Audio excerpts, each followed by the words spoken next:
سامعین محترم کون ابو بکر صدیق ہے؟ یہ وہ ابو بکر صدیق ہے جس نے سب سے پہلا کلمہ پڑھا، وہ جناب حضرت ابو بکر صدیق ہیں۔ جو سب سے پہلے صحابی بنے وہ ابو بکر صدیق ہیں۔ سامعین محترم جو سب سے پہلے مومن بنے وہ ابو بکر صدیق ہیں۔ سامعین محترم ہجرت میں جو سب سے پہلے نبی کے ساتھ چلے وہ جناب حضرت ابو بکر صدیق ہیں۔ 40,000 دینار جنہوں نے سب سے پہلے نبی کے قدموں پہ نشاور کیا وہ جناب حضرت ابو بکر صدیق ہیں۔ سامعین محترم کعبۃ اللہ میں اسلامی تاریخ جس نے سب سے پہلے خطبہ دیا وہ جناب حضرت ابو بکر صدیق ہیں۔ جس نے جناب بلال کو آزاد کروایا وہ جناب حضرت ابو بکر صدیق ہیں۔ جنہوں نے جناب مغیرہ کو آزاد کروایا وہ بھی جناب ابو بکر صدیق ہیں۔ نبوت جن کے دروازے پہ چل کے گئی وہ بھی جناب حضرت ابو بکر صدیق ہیں۔ سامعین محترم نبوت نے جس کے کندھوں پہ سواری کی وہ بھی جناب حضرت ابو بکر صدیق ہیں۔ جو غار میں سب سے پہلے داخل ہوئے وہ بھی جناب حضرت ابو بکر صدیق ہیں۔ جو غار سے باہر سب سے پہلے آئے وہ بھی جناب حضرت ابو بکر صدیق ہے۔ جس کو قرآن نے ثانی اثنین کہا وہ بھی ابو بکر صدیق ہے۔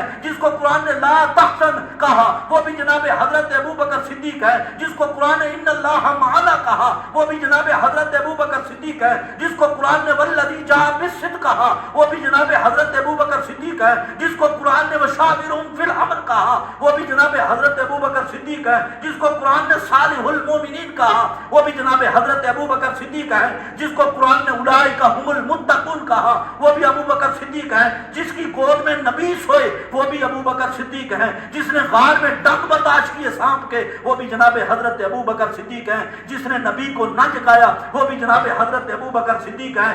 معبد کی جھونپڑی میں جو سب سے پہلے پہنچے وہ بھی جناب حضرت ابو بکر صدیق ہے۔ جس نے مسجد نبی کی پہلی اینٹ رکھی وہ بھی جناب حضرت ابو بکر صدیق ہے۔ جس نے قباء کی مسجد پہلے تعمیر کی وہ بھی جناب حضرت ابو بکر صدیق ہے۔ جس نے مصلی امامت پہ سب سے پہلے نبی کی زندگی میں نماز پڑھائی وہ بھی جناب حضرت ابو بکر صدیق ہے۔ سامعین محترم بات لمبی ہو جائے گی۔ نبی پاک صلی اللہ علیہ وسلم کے وصال مبارک کے بعد جو قبر میں سب سے پہلے ساتھی بنے وہ بھی جناب حضرت ابو بکر صدیق تھے۔ وہ بھی جناب حضرت ابو بکر صدیق تھے۔ وہ بے وقوف ترین انسان ہے جو ابو بکر صدیق کے بارے میں تبرہ کرے، جو ابو بکر صدیق کی شان گھٹائے۔ سامعین محترم وہ مومن نہیں ہو سکتا، وہ مومن نہیں ہو سکتا جس کی شان قرآن بیان کرے اس کی شان بندہ گھٹائے، یہ کیسے ہو سکتا ہے؟ تو سامعین محترم یہ واحد صحابی ہیں جن کے اوپر ایمان رکھنا اور جن کی محبت دل میں بٹھانا ہمارے اوپر فرض ہے۔